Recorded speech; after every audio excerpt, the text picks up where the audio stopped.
Mas eu acho que qualquer tipo de regulação que a gente possa fazer em relação a essas plataformas, por um lado, você tem que dar para elas uma certa liberdade de moderação.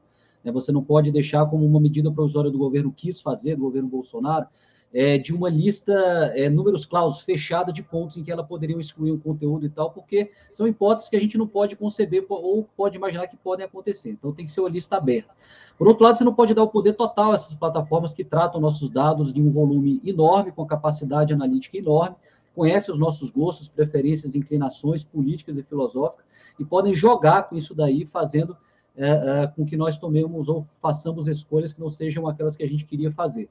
Então, por outro lado, a gente tem que limitar o que essas plataformas podem fazer e da forma que elas podem fazer e como isso pode ser feito? Por meio da transparência. Então, por exemplo, o projeto de lei trazia obrigações de que a plataforma teria que disponibilizar claramente, por exemplo, quais foram os conteúdos impulsionados ou publicidade que o perfil que o usuário teve nos últimos 6 meses, para que a gente possa saber o que eles estão, como eles estão enxergando a gente, por que eles estão direcionando aquele tipo de publicidade, né? Uma certa transparência em relação à perfilização, né?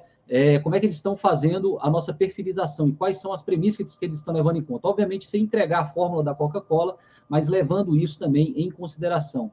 Né? Uma outra coisa que a gente tem que fazer e tem um pouco a ver com o que o Bolzan falou, a internet ela foi concebida para ser a desintermediação de toda a informação. Né? Todos iriam conversar com todos. Você ia tirar ali a radiodifusão, a TV, a rádio, o jornal, e todos iriam conversar com todos. O fato é que ela acabou se concentrando de novo e houve uma reintermediação, né? Eu gosto de chamar assim, alcance, elas bloqueiam, elas estrangulam o tráfego, elas fazem o que elas querem. Então, você tem que, de alguma forma, também criar mecanismos ali, porque elas fazem um jogo duplo. Assim, elas se comportam muitas vezes como jornais, no sentido de que elas podem